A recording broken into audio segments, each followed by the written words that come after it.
Welcome to only IAS. स्वागत है आप सभी लोगों का current affairs revision for prelims 2021 में। एनवायरमेंट के करंट अफेयर्स का ये हमारा 7वां लेक्चर है। आज के इस सेशन में हम मार्च महीने के एनवायरमेंट के करंट अफेयर्स को रिवाइज करेंगे। इस सेशन का first important article global bio India 2021 के बारे में है। अभी हाल ही में इसका सेकेंड एडिशन एक डिजिटल प्लेटफॉर्म के ऊपर ऑर्गेनाइज किया गया। इसे किसने ऑर्गेनाइज किया ये भी समझेंगे और ये है क्या ये भी समझेंगे। बिफोर दैट, इंडिया का जो बायोटेक सेक्टर है वो ठीक ठाक जा रहा है। 2019 में ये $62 बिलियन का वैल्यू था। उम्मीद ये की जा रही है कि 2025 तक इंडिया का जो बायोटेक का सेक्टर है या इंडस्ट्री है वो $150 बिलियन के टारगेट तक पहुंच जाएगी, ऐसी उम्मीद की जा रही है। जब हम बायोटेक के फील्ड में ठीक ठाक कर रहे हैं तो क्यों ना दुनिया को दिखाया जाए कि हम बढ़िया कर रहे हैं। आप आइए और हमारे यहाँ इन्वेस्टमेंट भी करिए इस सेक्टर में। For that purpose for the first time 2019 में एक कॉन्ग्रीगेशन तैयार किया गया, मतलब एक सम्मेलन, मेल मिलाप कह लीजिए, कि सभी लोगों को बुलाते हैं, बायोटेक के ऊपर बातचीत की जाती है। इसमें जो एकेडमिशिया होते हैं, स्टार्टअप्स होते हैं, एग्जीबिटर्स होते हैं, जो बायोटेक के फील्ड में जो उन्होंने बढ़िया काम किया है उसको दिखाते हैं, वो सभी लोग इकट्ठा होते हैं। तो ये सभी लोग मल्टीपल कंट्रीज से इस कॉन्ग्रीगेशन में आते हैं। इसे ऑर्गेनाइज किया गया डिपार्टमेंट ऑफ बायोटेक्नोलॉजी के द्वारा, जो कि ministry of science and tech के तहत काम करती है, जिसमें उन्होंने मदद ली बिराक की, that stands for biotechnology industry research assistance council, और पार्टनरशिप रही CII यानी कि Confederation of Indian Industry, Association of Biotechnology Led Enterprise और इन्वेस्ट इंडिया। इन सभी लोगों ने मिलकर इस ग्लोबल बायो इंडिया 2021 को ऑर्गेनाइज किया, जो सेकेंड एडिशन था, पहला 2019 में था। पर्पज ये था कि इंडिया की जो बायोटेक सेक्टर की स्ट्रेंथ और अपॉर्चुनिटीज हैं उनको ग्लोबल लेवल पे सभी को दिखाया जाए, उसका शोकेस किया जाए। इसका फर्स्ट एडिशन 2019 में था। इस बार की थीम रही ट्रांसफॉर्मिंग लाइफ्स, और जो टैगलाइन थी that was bio science to bio economy. BIRAC के बारे में बात करते हैं, biotechnology industry research assistance council. ये एक not for profit public sector enterprise है, डिपार्टमेंट ऑफ बायोटेक के तहत सेटअप किया गया है। ये एक प्रकार का इंडस्ट्री एकेडमिया इंटरफेस है, मतलब कुछ ऐसा जो इंडस्ट्रीज को और एकेडमिक्स को, जो रिसर्च वगैरह करते हैं पार्टिकुलर फील्ड में, उन्हें एक साथ लाया जाए। एट द सेम टाइम जो भी इमर्जिंग बायोटेक एंटरप्राइजेस हैं, जो बायोटेक्नोलॉजी के फील्ड में अभी नए नए आए हैं, कुछ बढ़िया कर रहे हैं, उनको और स्ट्रेंथन किया जाए और एम्पावर किया जाए ताकि वो इंडिया के लिए बेहतर कर सके। स्ट्रेटेजिक रिसर्च और इनोवेशन पर भी फोकस किया जाए, जो कि रिलेवेंट प्रोडक्ट्स को डेवलप करने की कोशिश करते हो या इंडिया की जो नीड्स हैं उनको फुलफिल करने का ट्राई करते हो। So that was all about global bio India 2021। Next article Karaikal के बारे में है। अभी हाल ही में national board for wild life ने कैरिकल को इंडिया के लिए क्रिटिकली इंडेंजर्ड की सूची में डाल दिया है। भारत में क्रिटिकली इंडेंजर्ड जीवों को बचाने के लिए जो रिकवरी प्रोग्राम चल रहा है, कैरिकल को मिलाकर अब उसमें 22 जीव आ चुके हैं। देखिए, ये एक मीडियम साइज्ड वाइल्ड कैट है जो कि Africa, middle east, central Asia और साउथ एशिया में रहती है। साउथ एशिया में इंडिया भी आ जाएगा। इनके पैर लंबे होते हैं और शरीर की तुलना में जो सिर है वो कंपैरेटिवली छोटा होता है। हमला करने के बाद जो चीरने वाले दांत होते हैं वो इनके कंपैरेटिवली लंबे होते हैं, जिसकी मदद से ये आसानी से शिकार कर पाते हैं। इनके कान बड़े स्पेशल होते हैं, बिल्कुल लंबे और बिल्कुल पॉइंटी ईयर्स होते हैं। स्पेसिफिकेशंस की बात करें तो ये एक इल्यूजिव जीव है, यानी कि नई बहू की तरह शर्माने वाला जीव है, और नॉक्टर्नल है, यानी कि भूतों की तरह रात में चलने वाला। इससे ये तय है कि इसे आसानी से देखा नहीं जा सकता, ये कम दिखता है। कार्निवोर है, मांसाहारी है, छोटे छोटे मैमल्स के ऊपर हमला करता है, लाइक बर्ड्स एंड रोडेंट्स। पहले ये भारत में काफी जगहों पे पाया जाता था, 13 राज्यों में, लेकिन अब वो बात नहीं रही। अब ये राजस्थान, कच्छ और मध्य प्रदेश के कुछ इलाकों में ही पाया जाता है। IUCN की रेड लिस्ट में ये अभी भी लीस्ट कंसर्न है, लेकिन इंडिया में इनकी संख्या कम हो रही है। दैट्स वाई इन्हें इंडिया में क्रिटिकली इंडेंजर्ड घोषित किया गया है। वाइल्ड प्रोटेक्शन एक्ट ऑफ 1972 में ये शेड्यूल 1 में है।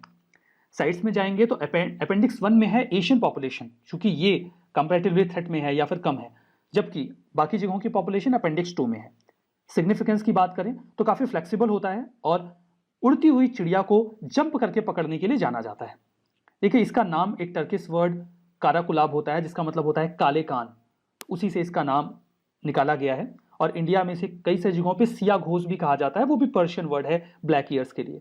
संस्कृत में जो कहानियां होती हैं वहां पर दीर्घाकर्ण नाम के एक जीव का जिक्र आता है, जो कि इसी का नाम है, क्योंकि इसके कान लंबे लंबे होते हैं। ठीक है। National bird for wild life के बारे में बात करें तो ये एक स्टैच्यूरी बॉडी है, वाइल्ड प्रोटेक्शन एक्ट ऑफ 1972 के तहत बनाई गई थी। चेयरपर्सन इसके प्राइम मिनिस्टर होते हैं और vice chairperson minister of environment forest and climate change. Advisory body है, एडवाइस करती है कि कैसे एनवायरमेंट को लेकर जो प्लान्स वगैरह हैं वो बनाए जाएं, वाइल्ड लाइफ को कैसे कंजर्व किया जाए। एपेक्स बॉडी है, कोई भी वाइल्ड लाइफ रिलेटेड मैटर्स हैं उनको लेकर अगर किसी भी national park wild life sanctuary का एरिया वगैरह बदलना है, बाउंड्री चेंज करनी है, तो NBWL का जो अप्रूवल होता है वो रिक्वायर्ड होता है। आर्टिकल बात कर रहा है स्वच्छ सारथी फेलोशिप की। स्वच्छता सारथी फेलोशिप जो लॉन्च की गई है, ये असल में लॉन्च की गई थी जो गवर्नमेंट ऑफ इंडिया के प्रिंसिपल साइंटिफिक एडवाइज़र हैं उनके द्वारा। अब इसमें दो चीज़ें समझने वाली हैं कि एक तो पहले प्रिंसिपल साइंटिफिक एडवाइज़र होते कौन है, दूसरी सारथी स्वच्छता सारथी फेलोशिप होती क्या है। तो देखिए, पहली बात आती है कि ये क्या प्रिंसिपल के तहत काम कर रही है, क्या इसके पीछे थॉट प्रोसेस है। तो जैसे हमें पता है कि भारत स्वच्छ भारत अभियान चल रहा है और हमें आवश्यकता है नई नई टेक्नोलॉजीज़ की, नई नई इनोवेशंस की, जिसके तहत हम जो कचरा है उसको रिसाइकिल कर सकें, रीयूज़ कर सकें या उससे कुछ वैल्यूएबल बना सकें। तो उसी के तहत ये fellowship wealth to waste mission के अंदर काम करती है। वेल्थ टू वेस्ट मिशन एक मिशन है जिसके तहत सरकार कार्य कर रही है किस प्रकार से जो कचरा है उसका इस्तेमाल किया जा सके एज अ वेल्थ, और वो होगा किसके थ्रू, टेक्नोलॉजी के थ्रू, राइट। ये 9 मिशन में से एक मिशन है जो PM की जो काउंसिल है, science technology innovation advisory council, उसके 9 मिशन में से एक मिशन है ये वेस्ट टू वेल्थ मिशन। इसके तहत ये फेलोशिप लॉन्च की गई है। तो इस फेलोशिप की 3 कैटेगरीज हैं, कौन कौन इसके लिए एलिजिबल है। चाहे वो स्टूडेंट हो 9 से लेकर 12th क्लास तक के, चाहे वो कॉलेज के स्टूडेंट्स हो, यानी चाहे वो अंडर ग्रेड, पोस्ट ग्रेड या फिर रिसर्च स्कॉलर्स हो, या फिर कोई सिटीजन है आम कम्युनिटी का, तो वो भी इसका मेंबर, वो भी इसका फ़ायदा उठा सकता है। तो अगर आप भी कुछ ऐसा कार्य कर रहे हैं तो आप भी ये फेलोशिप प्राप्त कर सकते हैं। ये फेलोशिप लॉन्च किस लिए की गई है? ये फेलोशिप लॉन्च की गई है उन लोगों को प्रोत्साहन देने के लिए जो कि वेस्ट मैनेजमेंट में कार्यरत है, जो कोशिश कर रहे हैं कि किस तरह इसको साइंटिफिकली या सस्टेनेबली वेस्ट को मैनेज किया जाए। इससे होगा क्या, इससे स्टूडेंट्स को पता लगेगा कि अगर वो वेस्ट मैनेजमेंट के ऊपर रिसर्च करते हैं या स्टडी करते हैं या कोई ऐसी टेक्नोलॉजी पे काम करते हैं जिससे इसका सही उपयोग किया जा सके, तो उनको कोई एक सहायता राशि प्राप्त होगी। तो ये क्या करेगा, वेस्ट को घटाएगा और हमारे प्लांट को बढ़ाएगा।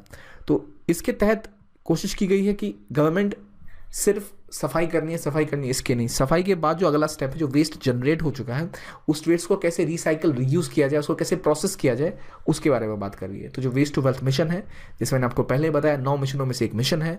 इसका काम है टेक्नोलॉजीज़ को आइडेंटिफाई करना या डेवलप करना, ताकि हम एनर्जी जनरेट कर सकें, रिसाइकिल कर सकें। अगर जैसे हम बात कर ले गोबर गैस की, गोबर गैस फैसिलिटीज़ का इस्तेमाल क्या किया जाता है, बायोगैस बनाने के लिए। तो नॉर्मली वहाँ भी कुछ वेस्ट हम यूज़ कर रहे हैं। अगर हम कोई भी जैसे वेस्ट है, प्लास्टिक वेस्ट है, अगर हम रोड बना पाएँ, ठीक है, तो कुछ इस तरह की चीज़ें जो हम ऑलरेडी कर रहे हैं, या इसके अलावा जो और ऐसे कुछ इनोवेशंस किए जा सकते हैं, उनके ऊपर यहाँ पर उनका फोकस है। ये मिशन जो है वेल्थ टू वेस्ट मिशन, ये असल में स्वच्छ भारत मिशन का साइंटिफिक आर्म है, जो प्रयास कर रहा है कि जो वैज्ञानिक एंगल लगाया जा सके, किस तरह से नई टेक्नोलॉजी डेवलप की जा सके, किस तरह स्वच्छ भारत मिशन और स्मार्ट सिटी प्रोजेक्ट को बढ़ावा दिया जा सके। कि अगर आपकी कोई स्मार्ट सिटी है और वो कचरे के ढेर से दबी हुई है तो वो कैसे स्मार्ट होगी। तो उसको स्मार्ट बनाने के लिए, जैसे स्मार्ट सिटी की खास बात क्या है कि वहाँ सब कुछ टेक इनेबल्ड है, सब कुछ वहाँ एडवांस लेवल पर होता है टेक्नोलॉजिकली। तो यहाँ भी कोशिश की गई है कि जब हम ऐसी कोई स्मार्ट सिटी बनाए तो वहाँ जो वेस्ट कलेक्शन है या जो वहाँ का वेस्ट जनरेशन है, जो वहाँ कचरा मिल रहा है या कचरा जमा हो रहा है, उसको हम डिस्पोज भी इस तरह से कर पाएँ। और इसके लिए अलग अलग तरह के हम वेस्ट हैंडलिंग के सेटअप बना रहे हैं, हम इकोनॉमिक मॉडल्स ढूंढ रहे हैं। और इसका काम फ़ायदा क्या होगा, इसका सीधी सी बात है कि वेस्ट मैनेजमेंट बहुत इंपॉर्टेंट है। और कहा जा रहा है कि इंडिया के पास पोटेंशियल है 3 गीगावाट इलेक्ट्रिसिटी बनाने का वेस्ट से बाय 2050। तो हम कचरा लेके चले जाएं और बिजली बना दें, ऐसा नहीं होता। उससे पहले इसको प्रोसेस करना होता है, कलेक्शन पॉइंट होते हैं, कलेक्शन करना होता है। तो क्या हम वहाँ पे कोई ऐसी टेक्नोलॉजी या कोई ऐसा इनोवेशन कर सकते हैं जिससे हमारा कचरे का सेपरेशन हो जाए अपने आप ऑटोमेटिकली या ईजिली। तो इन सभी चीज़ों को प्रोत्साहन देने के लिए राशि चलाई गई है। इसके तहत एक और बात जो मैंने पहले मैंशन करी थी कि ये लॉन्च किया था प्रिंसिपल साइंटिफिक एडवाइजर जो है गवर्नमेंट ऑफ इंडिया के, उन्होंने। तो क्या है भाई office of principal scientific adviser? तो 1999 में जो कैबिनेट सेक्रेटरी है, उन्होंने एक सेक्रेटरी लेवल पोस्ट बनाई थी जिसमें कि हमारे प्रिंसिपल साइंटिफिक एडवाइज़र होते हैं। प्रिंसिपल साइंटिफिक एडवाइज़र क्या करते हैं, सलाह देते हैं गवर्नमेंट को क्रिटिकल इंफ्रास्ट्रक्चर, इकोनॉमिक या सोशल सेक्टर्स की कोई भी अगर मैटर है तो उसके ऊपर। और कौन इसको ओवरलुक करता है? इसको ओवरलुक करता है प्राइम मिनिस्टर का जो साइंस टेक्नोलॉजी और इनोवेशन एडवाइजरी काउंसिल, इसके अंतर्गत ये कार्य करते हैं। और प्रिंसिपल साइंटिफिक एडवाइज़र हैं वो इसके चेयरमैन होते हैं काउंसिल के, ठीक है।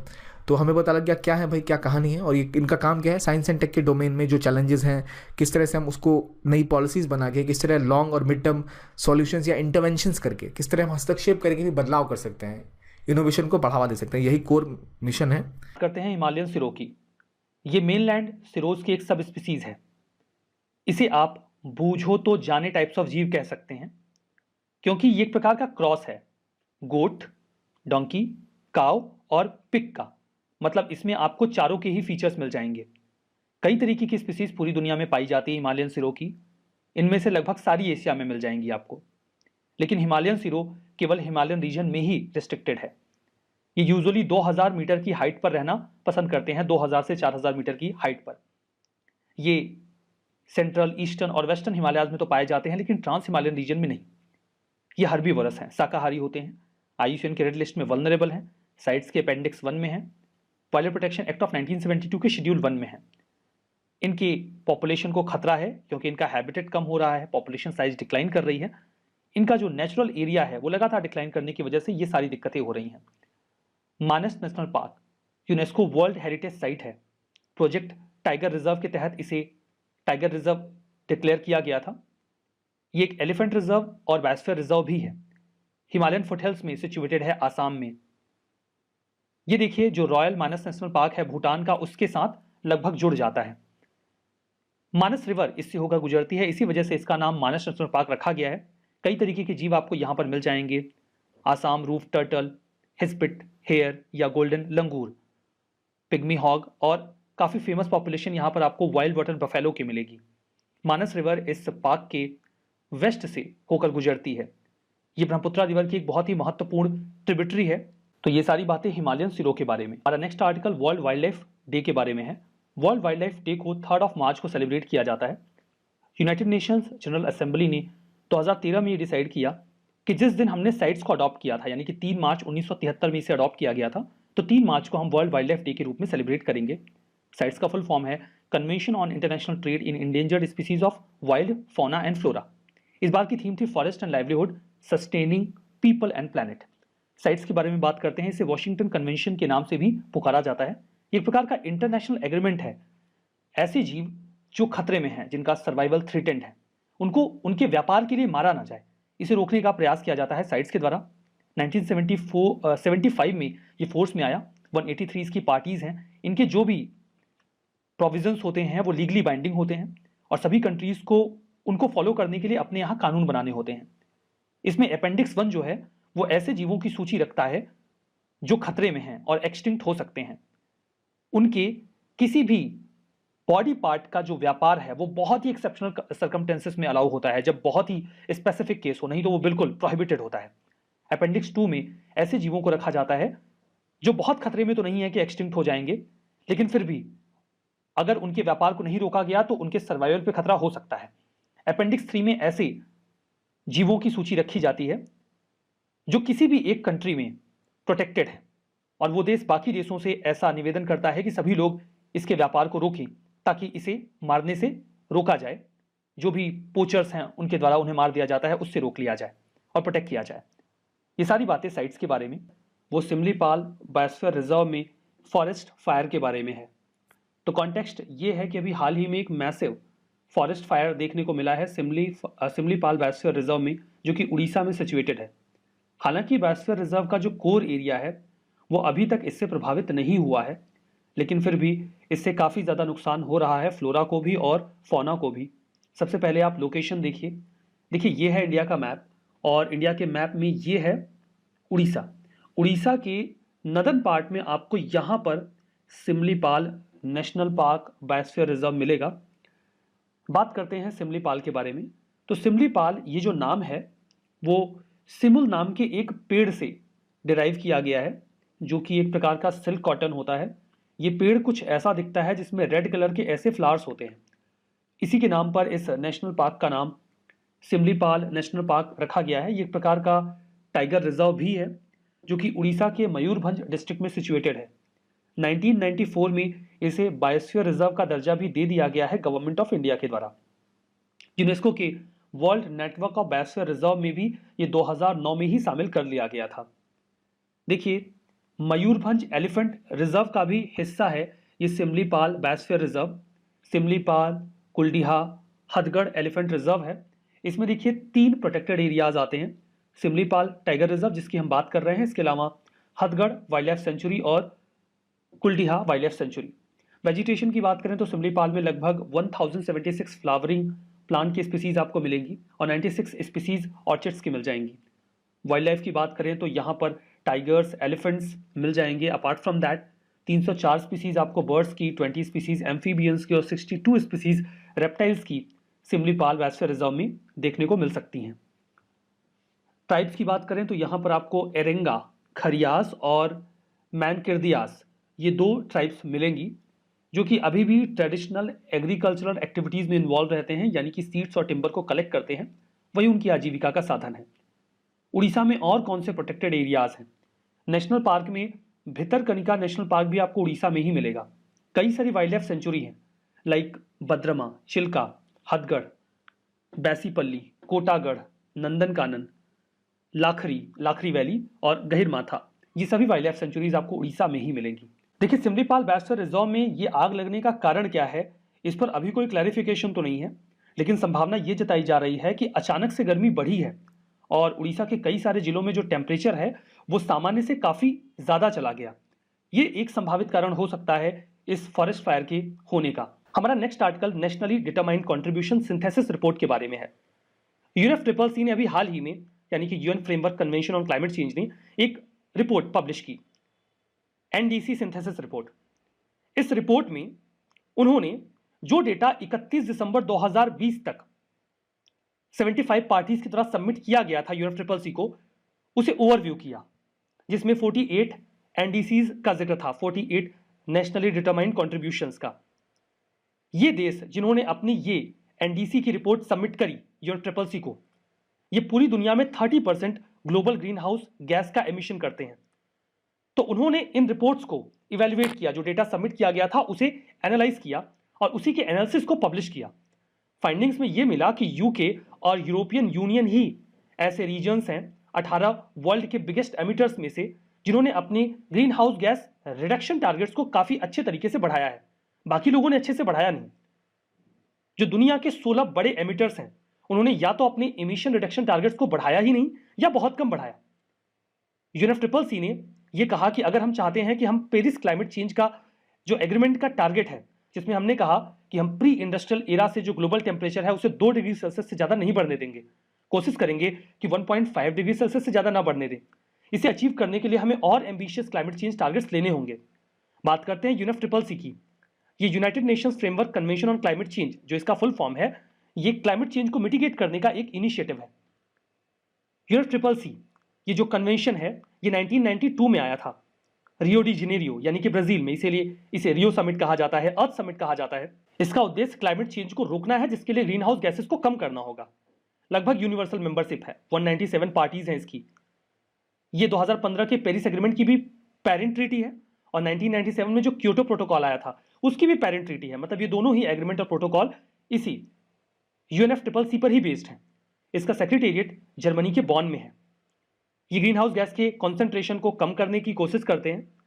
कोशिश की जाती है कि क्लाइमेट सिस्टम में इंसानों का हस्तक्षेप कम हो, जिससे कि हमारा इकोसिस्टम अच्छे से वर्क कर सके। हमारा नेक्स्ट आर्टिकल पेंच टाइगर रिजर्व के बारे में है। अभी हाल ही में एक फीमेल कप को पेंच टाइगर रिजर्व में जंगल में छोड़ा गया, जो कि एक मैन ईटर टाइग्रेस अवनी की बेटी है।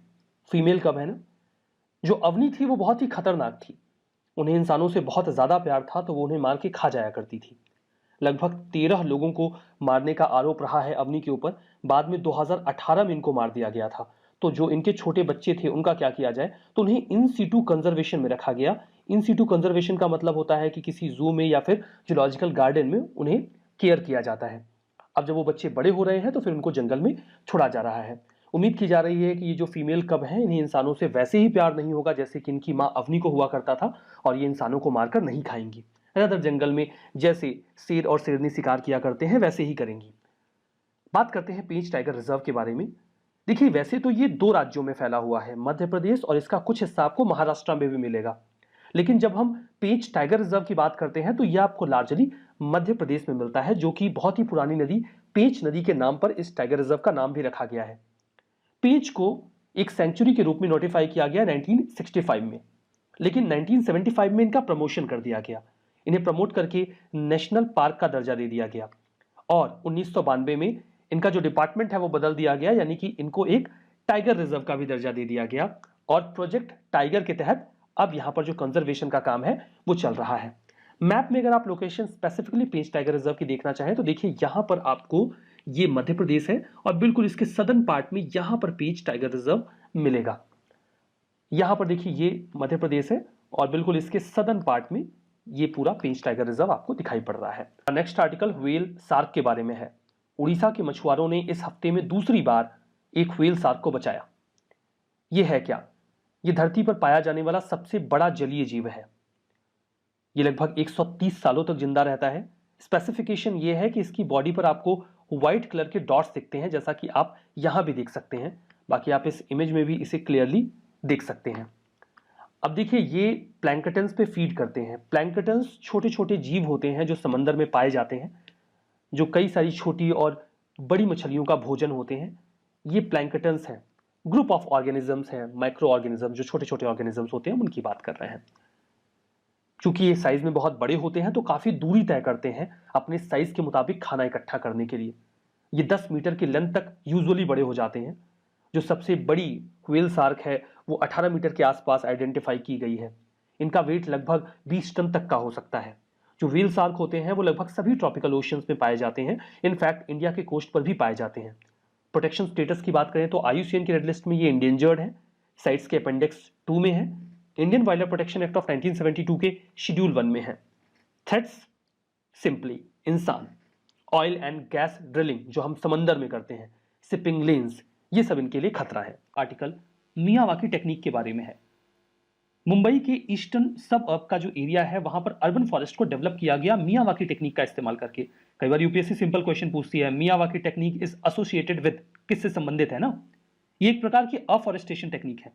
देखिए यूजुअली अगर आप जंगल लगाएंगे तो जंगल को बड़ा होने में, तैयार होने में, वेल डेवलप्ड होने में 200 से 300 साल का समय लग जाता है।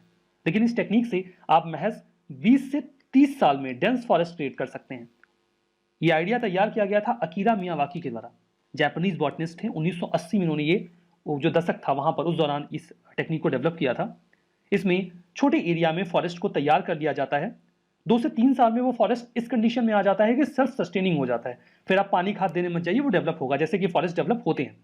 कुछ खास बातों का ध्यान रखा जाता है। 3 लेयर्स तैयार की जाती हैं। जैसे नीचे कुछ श्रब्स वगैरह लगा दी जाएंगी, फिर मीडियम हाइट के पेड़ लगा दिए जाएंगे और फिर बड़े कैनोपी वाले ट्रीज लगा दिए जाएंगे। आइडेंटिफाई किया जाता है कि इस एरिया में कौन सा पेड़ उगता है और फिर उन चीजों को बहुत ही सिस्टमेटिकली लगाया जाता है। अब इससे होता यह है कि चूंकि जो सनरेज है वो जमीन तक पहुंच नहीं पाती क्योंकि 3 लेयर्स तैयार की जाती हैं, तो जो मॉइस्चर है वो लंबे समय तक बना रहता है। लोकल एग्रोक्लाइमेटिक कंडीशन को इवेलुएट किया जाता है, तब रिकमेंड किए जाते हैं कि कौन से पौधे किस लेवल पे लगाए जाने हैं। बाकी शुरुआती दौर में जो सड़ी हुई घास है, मल्चिंग करके आप उसकी जो नेचुरल वाटर रिटेंशन कैपेबिलिटी है उसे बढ़ा सकते हैं।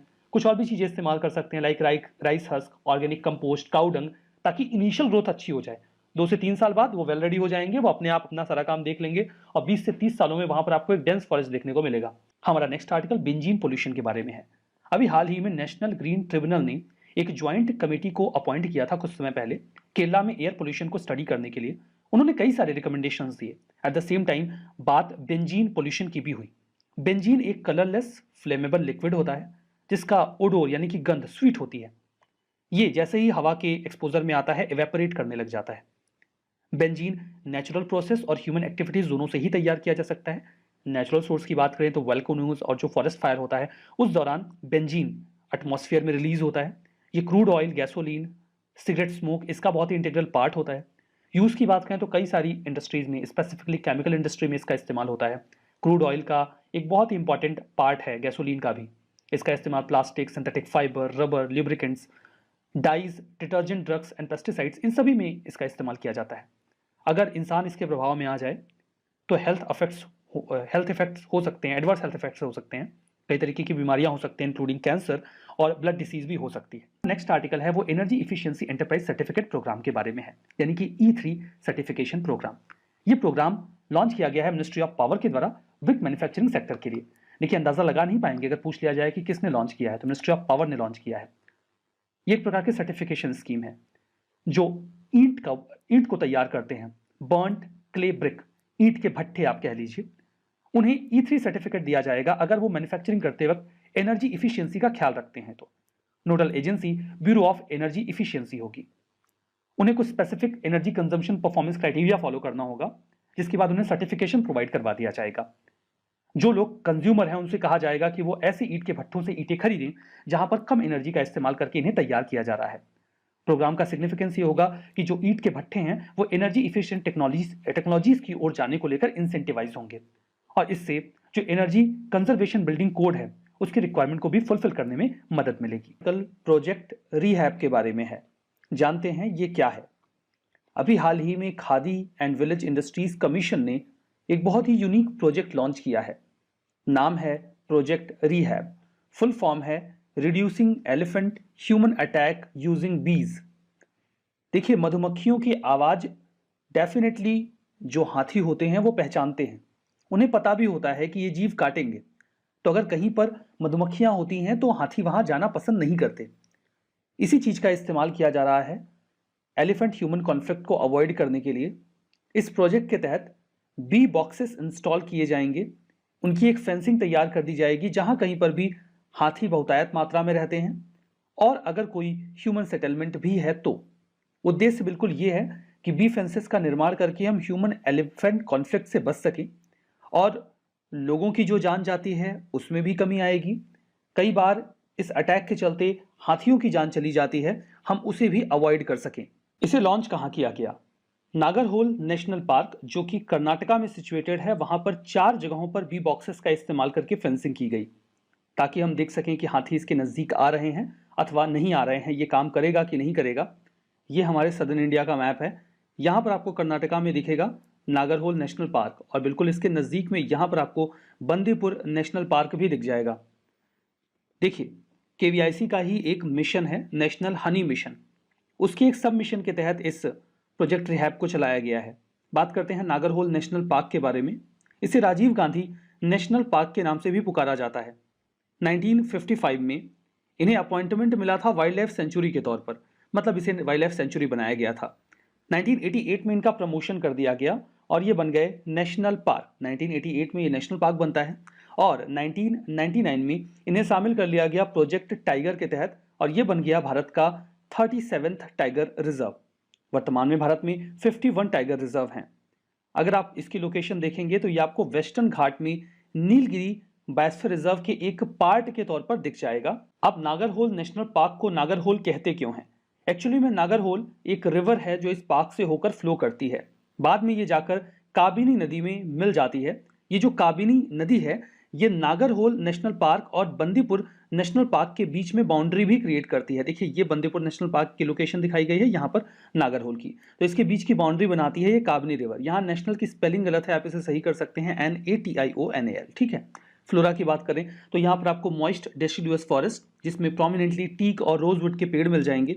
फौना की बात करें तो कई सारे जीव आपको यहाँ पे मिलते हैं, लाइक एशियन एलिफेंट, चीतल जिन्हें आप स्पॉटेड डियर कह सकते हैं, Indian mouse deer, gaur, stripe necked and ruddy, mongoose, grey langur, bonnet macaque, Asian wild dogs, leopard, tiger, sloth bear और कई सारे जीव आपको यहाँ पे मिलेंगे।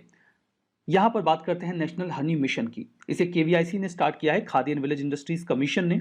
उद्देश्य ये है कि रूरल लेवल पे जो लोग काम करते हैं वो हनी बी का जो प्रोडक्शन है उसे बेहतर करें, ताकि हनी ज़्यादा पैदा किया जा सके। इससे वहाँ पर जो यंगस्टर्स हैं वो एम्प्लॉयड होंगे, हनी बी हैबिटेट भी कंजर्व होगा, और जो हमारे पास कैपेसिटी है हम उसे टैप करके ज़्यादा उसका इस्तेमाल कर पाएंगे। बी कीपिंग जो है उसे भी हम प्रमोट कर सकेंगे, जिसके ज़रिए जो क्रॉप की प्रोडक्टिविटी है वो बढ़ेगी, क्योंकि हनी बीज पॉलिनेशन में काफ़ी बढ़िया रोल प्ले करते हैं।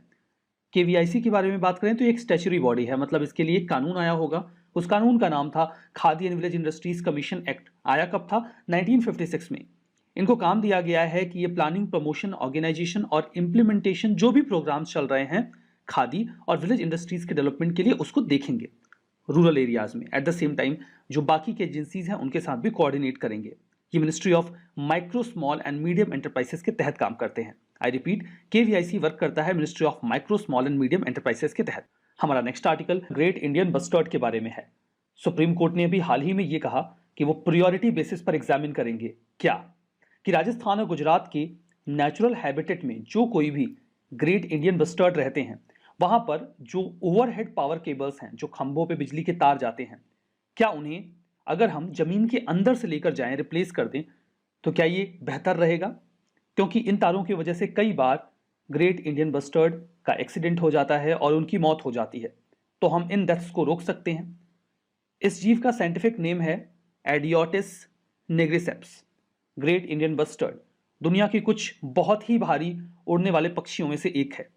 ये ड्राई ग्रासलैंड और स्क्रबलैंड में रहना पसंद करता है इंडियन सब कॉन्टिनेंट के। हैबिटेट की बात करें तो इंडिया में ये आपको राजस्थान और गुजरात में मिलेगा predominantly. Eight the same time इनकी कुछ पॉपुलेशन आपको महाराष्ट्र, कर्नाटका और आंध्र प्रदेश में भी दिख जाएगी। कंजर्वेशन स्टेटस की बात करें तो आईयूसीएन की रेड लिस्ट में इनको क्रिटिकली इंडेंजर्ड डिक्लेयर किया गया है। वहीं साइट्स में अपेंडिक्स 1 में रखा गया है। वाइल्ड प्रोटेक्शन एक्ट ऑफ 1972 के शेड्यूल 1 में रखा गया है। इनके प्रोटेक्टेड एरियाज की बात करें जहां जहां पर इनको प्रोटेक्ट किया जाता है, desert national park sanctuary Rajasthan में, Rollapadu wild life sanctuary Andhra Pradesh में, Karera wild life sanctuary Madhya Pradesh. देखिए कई सारे रिकवरी प्रोग्राम्स चलते हैं जीवों को बचाने के लिए। तो जो एक रिकवरी प्रोग्राम है integrated development of wild life habitat, ministry of environment and forest का है, उसमें ग्रेट इंडियन बस्टर्ड एक स्पीसीज है जिसे हम रिकवर करने की कोशिश कर रहे हैं। प्रोजेक्ट ग्रेट इंडियन बस्टर्ड भी स्टार्ट किया गया था स्टेट ऑफ राजस्थान के द्वारा, ताकि हम ऐसे एरियाज की फेंसिंग कर सकें जहां पर ग्रेट इंडियन बस्टर्ड पाए जाते हैं और उनकी संख्या को डिक्रीज होने से रोक सकें। थ्रेट क्या है? इनका नेचुरल हैबिटेट लगातार खत्म हो रहा है। पावर ट्रांसमिशन लाइन से कई बार ये टकरा जाते हैं जिससे इनकी मौत हो जाती है। माइनिंग की वजह से भी इनका जो एरिया है वो डिसरप्ट हो रहा है और कई बार विंड टर्बाइंस की वजह से भी एक्सीडेंट होने से इनकी मौत होती है। Next article world air quality report के बारे में है। हाल ही में Swiss technology company IQ air ने एक वर्ल्ड एयर क्वालिटी रिपोर्ट को जारी किया। ये एक एनुअल रिपोर्ट है। इस रिपोर्ट को जारी किया जाता है PM 2.5 के डेटा को इवेल्युएट करके। 106 कंट्रीज हैं जहां से डेटा गैदर किया गया और उसके बेसिस पे रैंकिंग दी गई। तो आइए देखते हैं इस रिपोर्ट में टॉप किसने किया है। इस रिपोर्ट के टॉपर रहे हैं चाइना के जिनजियांग, यानी कि चाइना की जिनजियांग सिटी। बहुत दुख की बात है, इंडिया पीछे रह गया, लेकिन बहुत पीछे नहीं है। उत्तर प्रदेश की गाजियाबाद सिटी उसके जस्ट बाद दूसरे नंबर पर है। तो आइए जानते हैं इस रिपोर्ट में इंडिया ने कौन सी अचीवमेंट्स हासिल की हैं। दुनिया में जो 50 मोस्ट पोल्यूटेड सिटीज हैं उनमें से 35 आपको भारत में मिलेंगी। इस महान उपलब्धि के लिए आप सभी लोगों को बहुत बहुत बधाई। दिल्ली जो कि इंडिया की कैपिटल सिटी है, इनकी क्या अचीवमेंट है? दिल्ली दुनिया की 10वीं सबसे पोल्यूटेड सिटी है, लेकिन कैपिटल सिटीज में इसकी अचीवमेंट क्या है? तो 2020 में दुनिया की सबसे पोल्यूटेड सिटी बनने का जो खिताब है वो दिल्ली को मिला है, जिसके लिए हमें गौरवान्वित महसूस होना चाहिए। दिल्ली की जो एयर क्वालिटी है वैसे वो इंप्रूव करी है 2019-20 में। खैर ये पॉजिटिव बात है, आयरनी में कहीं ये भी ना निकल जाए। लेकिन हाँ, इंडिया ने भी अच्छा परफॉर्म किया है। इंडिया दुनिया की तीसरी सबसे पोल्यूटेड कंट्री है। इस मामले में हम केवल बांग्लादेश और पाकिस्तान से ही पीछे हैं और मैं उम्मीद करता हूं कि जिस तरीके से हम पोल्यूशन फैला रहे हैं हम जल्दी ही इन्हें पीछे छोड़ देंगे। हमारा next article Coalition for Disaster Resilient Infrastructure के बारे में है। 27 मेंबर्स का जो यूरोपियन यूनियन है उसने अभी हाल ही में Coalition for Disaster Resilient Infrastructure यानी कि CDRI इनिशिएटिव को ज्वाइन कर लिया। इस इनिशिएटिव को 2019 में हमारे ऑनरेबल प्राइम मिनिस्टर ने लॉन्च किया था UN क्लाइमेट चेंज समिट के दौरान।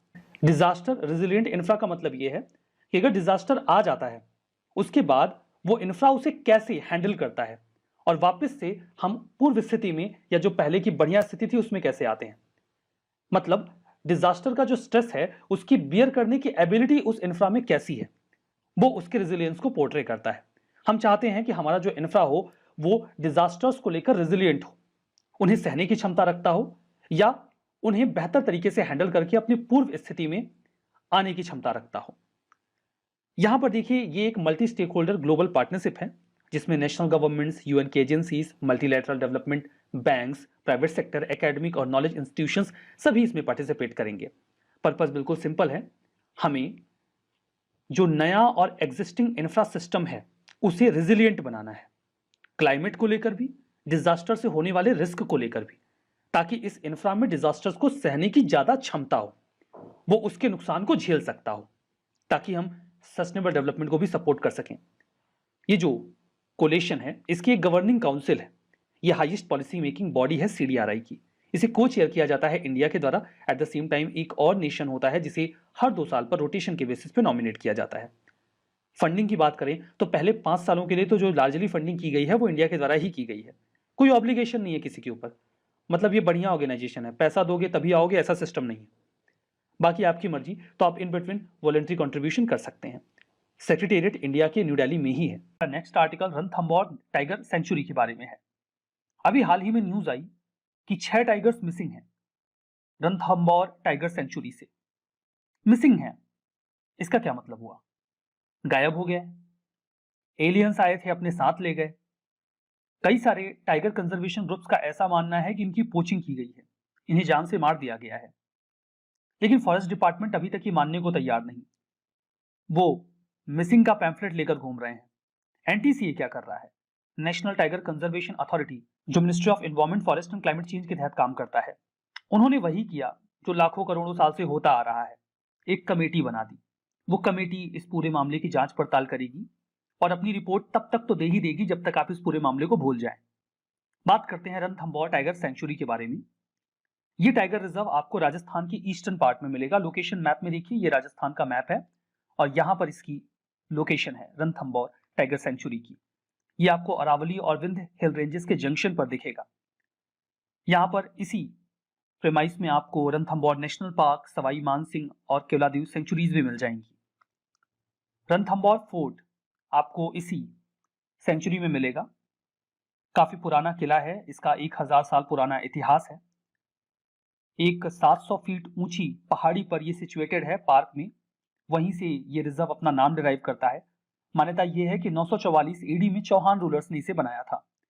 वेजिटेशन की बात करें तो यहाँ पर आपको ग्रासलैंड प्लेटूज पर मिलेगा और जो सीजनल स्ट्रीम्स हैं, जो नदियां हैं या फिर जो धाराएं हैं, उनके आसपास आपको डेंस फॉरेस्ट मिलेंगे। एक फॉरेस्ट टाइप यहाँ पर यूजुअली जो ट्रॉपिकल ड्राई डेसिडुअस है वो अक्सर मिलता है, जिसका नाम है ढाक, जिसे आप ब्यूटिया मोनस्पर्मा भी बोल सकते हैं। आपने एक कहावत सुनी होगी, ढाक के 3 पात। ये वही वाला ढाक है। ये एक पेड़ होता है। इसकी खास बात यह है कि ये ड्रॉट की कंडीशन में भी सरवाइव कर जाता है, खड़ा रहता है, और गर्मी के मौसम में जब ज्यादातर फूल बिल्कुल गायब हो जाते हैं उस समय ये बहुत ही खूबसूरत लाल रंग के फूल दिखाता है। ढाक के 3 पात इसलिए बोलते हैं क्योंकि इसमें 3 पात होते हैं, 3 पत्ते एक साथ होते हैं। ढाक के 3 पात का मतलब ये होता है कि कुछ भी कर लो वो जैसे के तैसे रहे। लाइक एक व्यक्ति है, उसका कोई इंप्रूवमेंट नहीं हुआ, मैं उसे जब भी देखता हूं मुझे ढाक के 3 पात ही दिखता है, मतलब हमेशा एक जैसा दिखता है। तो इसके 3 पत्ते हमेशा एक साथ रहते हैं, चाहे जो सिचुएशन आ जाए। इस पत्ते का इस्तेमाल यूजुअली पत्तल या दोने बनाने में किया जाता है, जिसका इस्तेमाल ट्रेडिशनली खाने पीने के लिए किया जाता रहा है। इसे फ्लेम ऑफ द फॉरेस्ट के नाम से भी पुकारा जाता है। यहाँ पर कई सारी वाइल्ड लाइफ की पॉपुलेशन मिल जाएगी, इंक्लूडिंग टाइगर्स। इसके अलावा लेपर्ड्स, स्ट्रिप्ड हाइनास, कॉमन या फिर Hanuman langur, rhesus macaque, jackal, jungle cat, caracals, black buck, black naped hare या चिंकारा। 272 प्रजातियां आपको बर्ड्स की भी मिल जाएंगी। कई सारे और फॉरेस्ट रिजर्व्स हैं जो आपको यहाँ राजस्थान में मिलते हैं। Sariska national park, desert national park, Keoladeo national park, Sajjangarh wild life sanctuary और नेशनल चंबल सेंचुरी, ये सब राजस्थान में मिलेंगे। टाइगर रिजर्व्स के बारे में बात करें तो ये प्रोटेक्टेड एरिया होता है, ताकि हम टाइगर की पॉपुलेशन को अलॉन्ग विद देयर प्रे, ताकि वो शिकार करके खा भी सके, उनको प्रिजर्व करते हैं। इन्हें डिक्लेयर किया जाता है नेशनल टाइगर कंजर्वेशन अथॉरिटी के द्वारा wild life protection amendment act 2006 के तहत प्रोजेक्ट टाइगर के अंडर में। प्रोजेक्ट टाइगर एक सेंट्रली स्पॉन्सर्ड स्कीम है, 1972 में स्टार्ट की गई थी, ताकि टाइगर्स का इन सीटू कंजर्वेशन किया जा सके। इन सीटू का मतलब होता है किसी जीव को या पौधे को उसके नेचुरल हैबिटेट में ही कंजर्व करना, लाइक जानवरों को जंगल में ही कंजर्व करना। टाइगर रिजर्व डिक्लेयर करने की जिम्मेदारी जो एनटीसीए है उसके पास है। जो स्टेट गवर्नमेंट्स हैं वो इस संबंध में जो प्रपोजल है वो एनटीसीए के पास भेज सकते हैं। कई बार सेंट्रल गवर्नमेंट राज्यों को बोल भी देती है एनटीसीए के थ्रू कि ये एरिया टाइगर रिजर्व डिक्लेयर किया जाना चाहिए, आप प्रपोजल भेज दीजिए। वर्तमान में 51 टाइगर रिजर्व इंडिया में हैं। जो पहला टाइगर रिजर्व था वो था बंदीपुर टाइगर रिजर्व कर्नाटका का, और जो अभी लेटेस्ट वाला है 51st वो है श्रीविल्लीपुथुर मेघामलय टाइगर रिजर्व तमिलनाडु का। सबसे बड़ा है नागार्जुन सागर सिरिसलेम टाइगर रिजर्व जो कि आंध्र प्रदेश में है। Article that is about catch the rain campaign. अभी हाल ही में हमारे ऑनरेबल प्राइम मिनिस्टर ने इस कैंपेन को लॉन्च किया है, जल शक्ति अभियान कैच द रेन, ये टाइटल है इस कैंपेन का। इसे वर्ल्ड वाटर डे के दिन लॉन्च किया गया। एक प्रकार का जन आंदोलन है ये। जन आंदोलन कैंपेन का मतलब यह है कि हर व्यक्ति तक इस जानकारी को पहुंचाना है कि जो बारिश का पानी है हमें उसे बचा के रखना है। इसका उद्देश्य यह है कि हम वाटर को कंजर्व करें ग्रास रूट लेवल पे, मतलब हर व्यक्ति के पार्टिसिपेशन को इंश्योर किया जाएगा वाटर को कंजर्व करने के लिए। ये जो कैंपेन है इसका उद्देश्य ये है कि पूरी कंट्री में वाटर कंजर्वेशन की जो प्रक्रिया है उसको एक्सेलरेट करें, यानी कि बढ़ाएं। उद्देश्य ये है कि सभी स्टेक होल्डर्स को इनकरेज किया जाए कि रेन वाटर हार्वेस्टिंग का जो स्ट्रक्चर है उसे बेहतर किया जाए, मतलब वो पूरा फिजिकल स्ट्रक्चर जो बारिश के पानी को रोक कर रखता है, होल्ड करके रखता है, ताकि रेन वाटर को अच्छी तरीके से हम स्टोर कर सकें। टैग लाइन है catch the rain where it falls when it falls, मतलब पानी को हमें रोक के रखना है जहां वो गिरता है, जब वो गिरता है। इम्प्लीमेंटेशन जो है वो नेशनल वाटर मिशन के तहत किया जाएगा। मिनिस्ट्री ऑफ जल शक्ति के एम्बिट में ये आता है। कवरेज की बात करें तो पूरे देश को कवर किया जाएगा, चाहे वो एरिया रूरल हो या फिर अर्बन हो। इसे 22 मार्च से नवंबर 30 तक जारी रखा जाएगा। मानसून के पहले और पूरे मानसून के पीरियड में ये कैंपेन चलता रहेगा पूरे देश में। अब यहाँ पर करेंगे क्या, मतलब हम ऐसा क्या कर देंगे कि हम बारिश के पानी को रोक सकते हैं। देखिए, कई सारे टैंक्स यानी कि तालाब ऑलरेडी बने हुए हैं। कई सारे टैंक्स तो इनक्रोच कर लिए गए हैं, किसी ने उसमें मिट्टी डाल के अपना घर बनवा रखा है, तो कोई वहाँ पे खेती कर रहा है। तो सबसे पहले तो उस इनक्रोचमेंट को हमें ख़त्म करना होगा। एट द सेम टाइम लंबे समय तक अगर टैंक्स को डीसिल्ट ना किया जाए तो वो सिल्टेशन की वजह से ख़त्म होने लगते हैं। तो एक तो टैंक्स का हमें इंक्रोचमेंट खत्म करना है, दूसरा उनका डीसिल्टेशन करना है, मिट्टी निकाल के फ्रेश करना है ताकि उनके अंदर पानी को स्टोर करने की कैपेबिलिटी आ जाए। कई सारे स्टेप वेल्स हैं, मतलब वो जिसमें सीढ़ियाँ होती हैं, उस तरीके के कुएं ट्रेडिशनल टाइम में ऐसे कुएं बनाए जाते थे, तो उन्हें भी हमें वापस से रिपेयर करना है ताकि वहाँ पर भी हम पानी को स्टोर कर सकें। कई सारे स्टेट्स हैं, उनको रिक्वेस्ट किया गया है कि वो रेन सेंटर्स ओपन करें हर डिस्ट्रिक्ट में। ये रेन सेंटर करेंगे क्या, ये टेक्निकल गाइडेंस देंगे कि किस प्रकार से हम रेन वाटर हार्वेस्टिंग सिस्टम को डेवलप कर सकते हैं। बात अगर वर्ल्ड वाटर डे की करें तो इसे 22 मार्च को हर साल ऑब्जर्व किया जाता है यूनाइटेड नेशंस के द्वारा। ऑब्जेक्टिव ये रहता है कि लोगों को अवेयर किया जाए कि दुनिया में पानी की कमी है। बहुत बड़ी ऐसी पॉपुलेशन है जिसके पास साफ पीने को पानी नहीं है। ऐसी कंडीशन में हमें पानी के वेस्टेज को रोकना होगा, एट द सेम टाइम जो बारिश का पानी है उसे बचाना होगा। इस बार की जो थीम थी दैट वाज वैल्यूइंग वाटर, मतलब हम पानी की कीमत करें, उसकी कीमत को समझें। Next article greater one horn rhino के बारे में है। देखिए, अभी हाल ही में डिफरेंट पॉलिटिकल पार्टीज जो आसाम असेंबली इलेक्शंस हैं उसमें ग्रेटर वन हॉर्न राइनो की पोचिंग में जो कमी आई है उसको हाईलाइट कर रहे हैं for taking it's credit, because Assam के फॉरेस्ट डिपार्टमेंट के अकॉर्डिंग पिछले 3 सालों में वन हॉर्न राइनोज की पोचिंग में 86% की कमी आई है। फर्स्ट ऑफ ऑल तो ये बहुत अजीब है कि इसका कोई क्रेडिट ले। अजीब इसलिए है, पोचिंग तो होनी ही नहीं चाहिए ना, मतलब ये 0% होना चाहिए। इट्स लाइक कि पहले मैं चलते फिरते 100 लोगों को थप्पड़ लगा दिया करता था, लेकिन अब मैं एक अच्छा व्यक्ति हूं तो अब मैं केवल 14 लोगों को ही चलते फिरते थप्पड़ लगाता हूं। 86 लोगों को मैंने छोड़ दिया, so now I am a good person. ये तो गलत बात हुई, लेकिन फिर भी इसका एक पॉजिटिव पर्सपेक्टिव है। पॉजिटिव पर्सपेक्टिव ये है कि एटलीस्ट जो कंजर्वेशन का मुद्दा है वो इलेक्टोरल इशू बन रहा है। इंडियन डेमोक्रेसी का हमेशा से ये सपना रहा है कि health, education, conservation, pollution, forestry, ये सारी चीजें इलेक्टोरल इश्यूज बने। अच्छी बात यह है कि अब धीमे धीमे ये इलेक्टोरल इश्यूज बन रहे हैं। कोई आए तो सही जो कहे कि हमने फ्लोरा और फौना को बचाया, हमने इस जानवर को बचाया, आप हमें वोट करिए। कोई आए ये कहे कि हमने बहुत सारे जंगल लगाए, आप हमें वोट करिए। कोई कहे हमने हेल्थ और एजुकेशन में बहुत अच्छा काम किया है, तो इट्स वेरी गुड। ये एक हेल्दी डेमोक्रेसी की ओर हमें धीमे धीमे लेकर जाएगा। बात करते हैं वन हॉर्न राइनोज के बारे में। देखिए, वन हॉर्न राइनोज की 3 स्पीसीज पाई जाती हैं एशिया में। एक ग्रेटर वन हॉर्न राइनो, एक जावन और तीसरा सुमात्रन।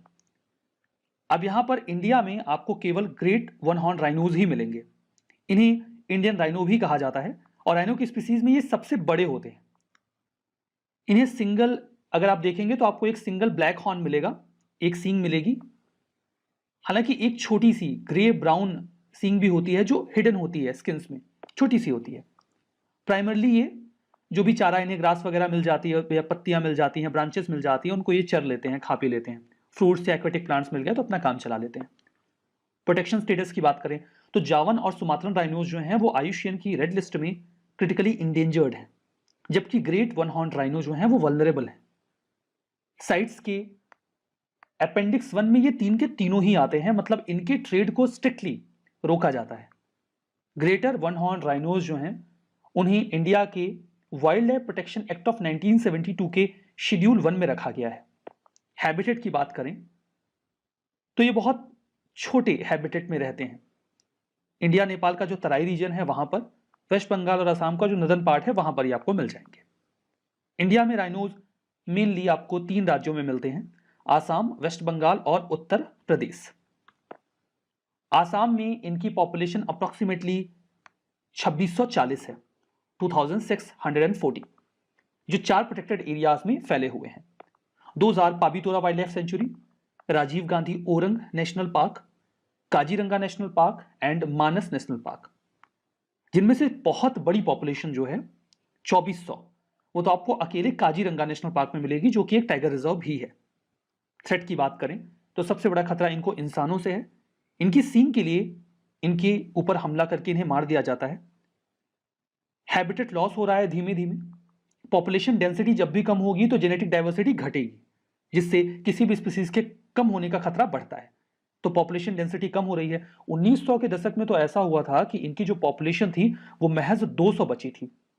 हालांकि इंडिया ने एक प्लान लॉन्च करके टारगेट किया था कि 2020 तक हम इनकी पॉपुलेशन को 3000 तक पहुंचाएंगे। तो धीमे धीमे रिकवरी की गई है राइनोज को बचाने को लेकर। ये सारी बातें ग्रेटर वन हॉर्न राइनो के बारे में। हमारा next article international day of forest के बारे में है। यूनाइटेड नेशंस ने 21 मार्च को international day of forest observe किया। उद्देश्य ये होता है कि दुनिया भर में जो ग्रीन कवर है उसे बढ़ाया जाए और इसकी इंपॉर्टेंस को भी लोगों तक पहुंचाया जाए। 2012 से ही international day of forest observe किया जा रहा है। 21 मार्च को यूनाइटेड नेशंस जनरल असेंबली ने इसे प्रोक्लेम किया था उस दिन। उद्देश्य ये है कि हम लोगों को अवेयर करें फॉरेस्ट की इंपॉर्टेंस को लेकर, उनका क्या रोल है हमारी डेली लाइफ में। इसे सेलिब्रेट किया जाता है United Nations Forum on Forest and Food and Agriculture Organization यानी कि FAO के द्वारा। जो सेलिब्रेशन है उसमें कई सारे लोग मिलकर आते हैं, लाइक गवर्नमेंट्स और भी जो पार्टनर्स हैं, in fact collaborative partner on forest CPF, और जो भी रिलेवेंट ऑर्गेनाइजेशन इस फील्ड में वर्क कर रहे हैं वो भी इसमें शामिल होते हैं। इस दिन जो यूनाइटेड नेशंस है वो इनकरेज करता है कंट्रीज को कि वो लोकल, नेशनल और इंटरनेशनल एक्टिविटीज को कंडक्ट करवाएं फॉरेस्ट और ट्रीज के लिए। एग्जाम्पल के तौर पे कि लोगों को कहा जाए कि आप पेड़ वेड़ लगाइए। इस बार की थीम थी forest restoration, a path to recovery and wellbeing. Earth Hour के बारे में है। अर्थ आर को 27 मार्च 2021 को ऑब्जर्व किया गया। अर्थ आर एक इनिशिएटिव है world wild life fund for nature का। एनुअल इनिशिएटिव है, 2007 से ही ये चल रहा है। कब होता है ये? मार्च के महीने का जो भी आखिरी सैटरडे होता है उसी दिन अर्थ आर को ऑब्जर्व किया जाता है। यहां पर 180 से ज्यादा देशों के लोगों को इनकरेज किया जाता है कि मार्च के महीने के आखिरी सैटरडे को वो 1 घंटे के लिए, जो भी जिस कंट्री का लोकल टाइम है अकॉर्डिंग टू दैट, 8:30 बजे से 9:30 बजे तक वो सारी लाइट्स ऑफ कर दें। हमारे यहां इंडिया में ऑफ करने की जरूरत नहीं पड़ती क्योंकि हमारे यहां लाइट आती ही नहीं है, तो हम बंद करके क्या करेंगे। एक्चुअली में मैं कई सारे ग्रामीण इलाकों की बात कर रहा हूं, वहां पर लाइट शहरों की तरह 24 आवर्स अवेलेबल नहीं होती। खैर, जहां पर अवेलेबल होती है वहां पर इतने समय बंद करना होता है। क्यों बंद करना होता है? हम ये एक सिंबल के तौर पे इस्तेमाल करते हैं कि जो नॉन एसेंशियल लाइटिंग है, उस लाइटिंग की जिसकी हमें आवश्यकता नहीं है, हम उसे इस्तेमाल नहीं करेंगे। लाइक अगर हम घर में नहीं है तो फिर टीवी, फैन या लाइट्स क्यों जलती रहेंगी? 2007 में ऑस्ट्रेलिया के सिडनी में इस इवेंट को सारी लाइट्स को ऑफ करके शुरू किया गया था। अर्थ आर एक कैटलिस्ट की तरह वर्क करता है, एक पॉजिटिव एनवायरमेंटल इंपैक्ट ड्रॉप करता है कि जो कंट्रीज हैं वो लेजिस्लेटिव चेंजेस करें, जो पावर है जिसको जनरेट करने में हम एमिशन करते हैं उस एमिशन को कम करें, पावर का जुडिशियस इस्तेमाल किया जाए। World wild life fund for nature के बारे में बात करते हैं। ये दुनिया का एक लीडिंग कंजर्वेशन ऑर्गेनाइजेशन है जो 100 से ज्यादा देशों में काम करता है। ये एक नॉन गवर्नमेंटल ऑर्गेनाइजेशन है, point to be noted, NGO है, ठीक है। 1961 में इसे एस्टैब्लिश किया गया था। स्विट्जरलैंड के ग्लैंड में इसका हेडक्वार्टर है। मिशन बिल्कुल सिंपल है, नेचर को कंजर्व करना है और अर्थ पर लाइफ की जो डाइवर्सिटी है उसके खतरे को रिड्यूस करना है। इनके कुछ और भी इनिशिएटिव हैं। T/2 गोल, टाइगर्स की पॉपुलेशन को डबल करने का ये एक इनिशिएटिव है। ट्रैफिक और लिविंग प्लेनेट रिपोर्ट। हमारा next article inter state tiger relocation project के बारे में है। यह देश का पहला inter state tiger relocation project था। 2018 में लॉन्च किया गया था, लेकिन अभी सस्पेंड कर दिया गया। आखिर क्यों, जानेंगे। उसके पहले ये जो फर्स्ट टाइगर रिलोकेशन प्रोजेक्ट था, इसे 2018 में लॉन्च किसने किया था? एनटीसीए ने, नेशनल टाइगर कंजर्वेशन अथॉरिटी ने। और इसमें किया क्या गया? इसमें 2 टाइगर्स को, जिसमें एक मेल और एक फीमेल थी। जो मेल थे उनका नाम था महावीर और जो फीमेल टाइग्रेस थी उनका नाम था सुंदरी। इन दोनों लोगों को रिलोकेट किया गया। रिलोकेट किया गया मतलब कहां से कहां किया गया? तो महावीर को कान्हा टाइगर रिजर्व से उठाया गया और सुंदरी को बांधवगढ़ टाइगर रिजर्व से। दोनों ही मध्य प्रदेश में ही हैं और वहां से दोनों लोगों को ले जाया गया सतकोसिया टाइगर रिजर्व में, यानी कि उड़ीसा में। अगर आप मैप में लोकेशन देखने के इच्छुक हों तो जरूर से देखें। यह है मध्य प्रदेश। यहां पर आपको दिख रहा होगा कान्हा टाइगर रिजर्व और यह है बांधवगढ़ टाइगर रिजर्व। यहां से इन्हें उठाकर उड़ीसा के सतकोसिया टाइगर रिजर्व में लाया गया। तो यह रिलोकेशन हुआ है यहां से यहां। अब यह रिलोकेशन हुआ, इसमें दिक्कत कहां आई? क्यों इस प्रोजेक्ट को बंद किया जा रहा है? एक्चुअली में देखिए, जब रिलोकेशन किया जाता है तो कुछ बातों का ध्यान रखा जाता है। यूजुअली जो यंग टाइगर या टाइग्रेस हैं उन्हें ही चूज किया जाता है रिलोकेशन के लिए। इसके 2 फायदे होते हैं। एक तो जो यंग टाइगर है या टाइग्रेस हैं वो जहां भी जाएंगे वहां की जेनेटिक डाइवर्सिटी में कंट्रीब्यूट करने के लिए काबिल होंगे। दूसरा, अगर कोई यंग टाइगर है तो वो जिस जगह पे रहता है वहां का एरिया अपने लिए कैप्चर करता है, वो उसका अपना एरिया हो जाता है। फिर वो उस एरिया में किसी अन्य टाइगर का इंटरवेंशन एक्सेप्ट नहीं करता और अगर उसे वहां से निकाल के कहीं और ले जाया जाए तो वो भी उसे पसंद नहीं आएगा। लेकिन जो यंग होते हैं वो अपना एरिया स्पेसिफाई नहीं करते, इसलिए अगर आप उन्हें कहीं और लोकेट करते हैं तो वो एक्सेप्ट कर लेते हैं। रिलोकेशन के 2 बेसिक रीजंस होते हैं। एक, अगर कहीं पर बहुत ज्यादा टाइगर पॉपुलेशन है तो फिर टेरिटोरियल डिस्प्यूट होने लगता है टाइगर्स के बीच में, क्योंकि एरिया तो हम कम करते जा रहे हैं जंगलों का, तो शेर जो अपना एरिया बांटते हैं वो कम हो जाता है, तो फिर वो आपस में लड़ते हैं। कुछ एरियाज ऐसे हैं जहां पर टाइगर्स की पॉपुलेशन बहुत कम है, वहां पे जो डाइवर्सिटी है वो खत्म होती जा रही है, टाइगर्स खत्म होते जा रहे हैं।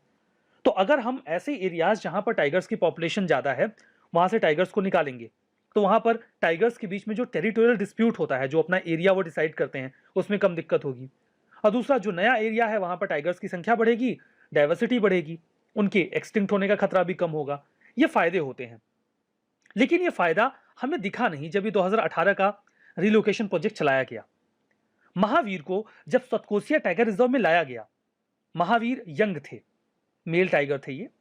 इन्होंने थोड़ा बहुत एरिया का इंस्पेक्शन किया नई जगह पे और फिर खुद को उस एरिया में ढाल लिया। ये वहां अच्छे से रहने लगे। लेकिन जब इन टाइगर्स का वहां रिलोकेशन किया गया तो वहां पर जो ट्राइबल कम्युनिटी के लोग थे उन्होंने इसका बहुत सख्ती से विरोध किया। आसपास के लोगों ने भी विरोध किया।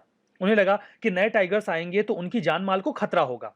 उन्होंने यह भी आरोप लगाया कि इस प्रकार के रिलोकेशन प्रोजेक्ट के पहले उनसे कंसल्ट किया जाना चाहिए था, जो कि नहीं किया गया।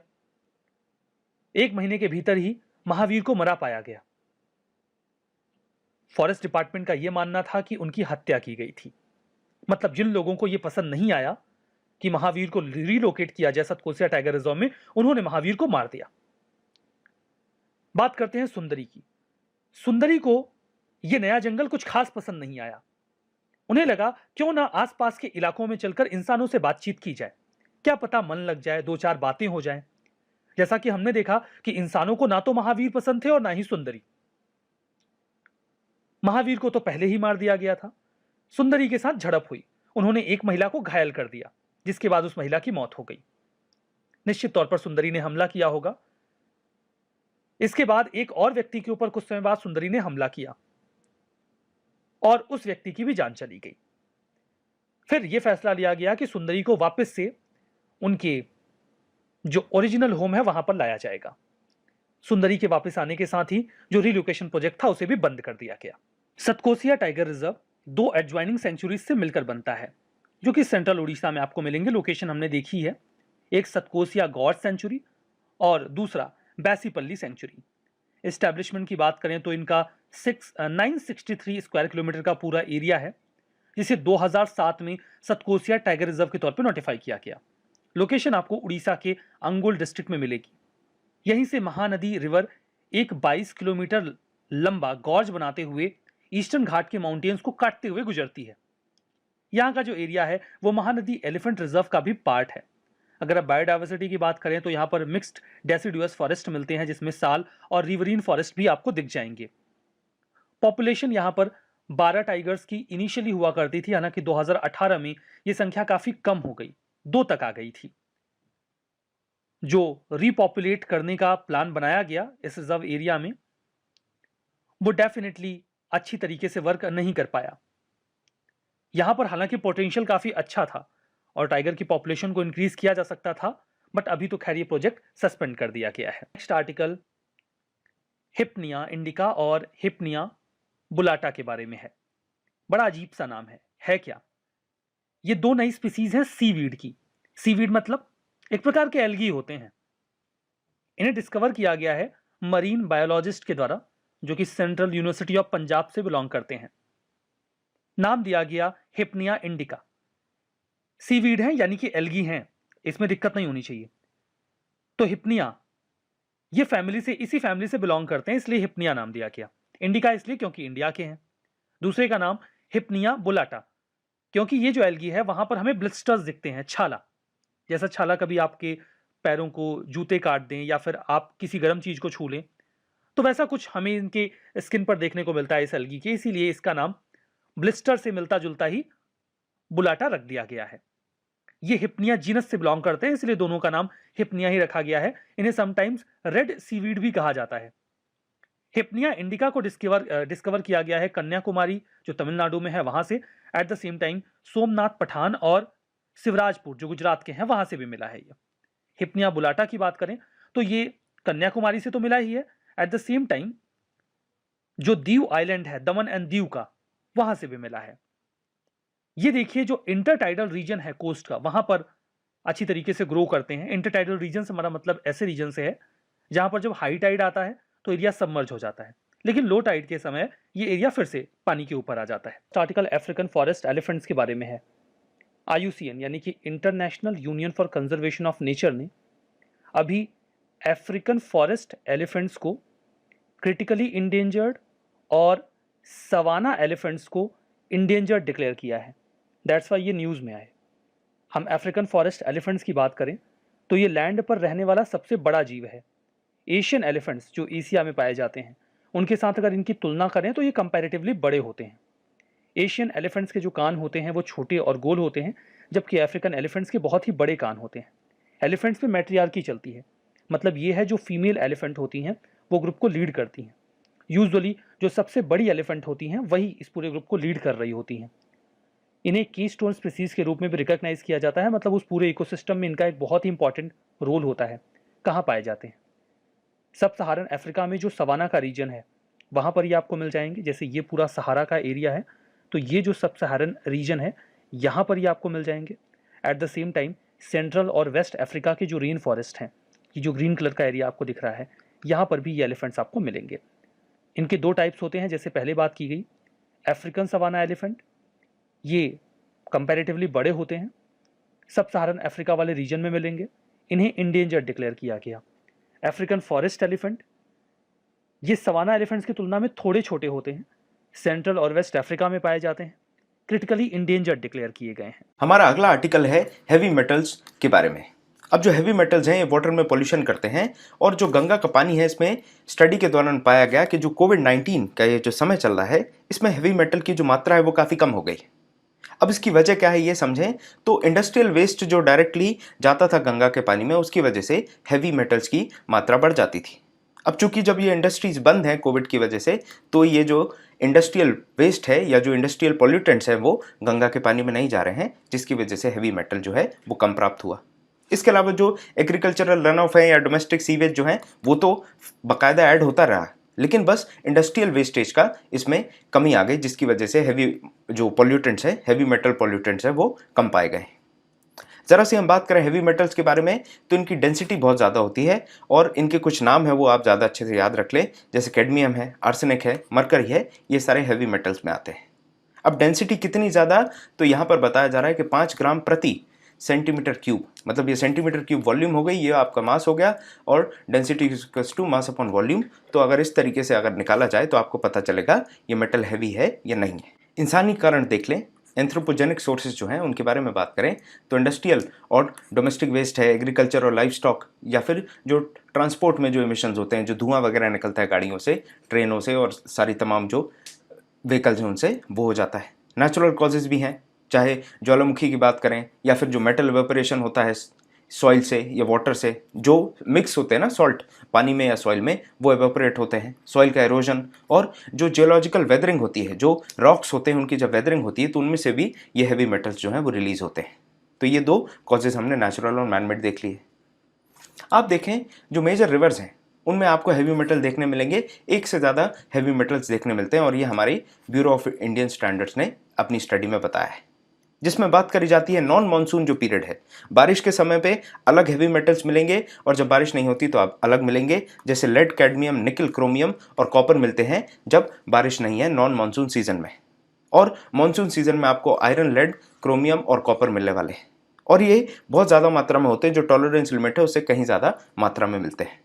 सोर्सेज की हमने चर्चा कर ली है, हम एंथ्रोपोजेनिक सोर्सेज पे जो आदमी मैनमेड सोर्सेज हैं उनके बारे में ज़्यादा बात कर लें, जैसे माइनिंग हो गया, मिलिंग जो प्लेटिंग होती है, एक मेटल के ऊपर दूसरे मेटल की जो प्लेटिंग होती है, साथ में वेस्ट वाटर जो आता है डोमेस्टिक इंडस्ट्रीज़ का, सैनिटरी लैंड फिलिंग्स जो होती हैं, एग्रीकल्चरल रन ऑफ जो है, एग्रीकल्चर में जो आप फर्टिलाइजर पेस्टिसाइड यूज़ करते हैं, या फिर जो फॉसिल फ्यूल का कंबर्शन है, वो एक मेजर रीज़न बन जाता है वाटर पॉल्यूशन का। यहाँ पर एक चार्ट है जिसमें आपको बताया गया है कि किस पर्टिकुलर हैवी मेटल से किस तरीके के हेल्थ इंपैक्ट आते हैं और उनके जो सोर्सेज हैं वो क्या हैं। तो आप स्लाइड को पॉज करें और ये सारे बाकायदा अच्छे से पढ़ लें, क्योंकि इससे सवाल आ जाते हैं, डिजीजेस से संबंधित या फिर इफेक्ट से संबंधित सवाल आ जाते हैं। तो chromium, lead, mercury, arsenic, cadmium यहाँ पर है, copper, nickel, barium, beryllium, fluoride और नाइट्रेट्स यहाँ पर है। तो ये 2 आप टेबल्स को पॉज करके पढ़ दें। अगली बात करें हम नंदा देवी ग्लेशियर्स की, तो आपको करंट अफेयर में पता होगा रिसेंटली एकदम से जो एवलांच कहें या फ्लड जो आया था, जिसकी वजह से बहुत लोगों की जान चली गई उत्तराखंड में चमोली डिस्ट्रिक्ट के पास में। अब ये क्यों हुआ, इसके ऊपर स्टडी करी जा रही है। IISc बैंगलोर के साइंटिस्ट हैं और भी जो बहुत अलग अलग साइंटिस्ट हैं वो इस पर स्टडी कर रहे हैं। कोई कह रहे हैं कि एक बड़ा सा जो पत्थर है या आइस एवलांच जो है वो डिटैच हुआ, जिसकी वजह से बहुत ज़्यादा वाटर जो है वो फ्लो करके आया है। ये कहाँ पर हुआ, ये त्रिशूल पीक पे हुआ है, जो नंदा देवी माउंटेन का एक पीक है।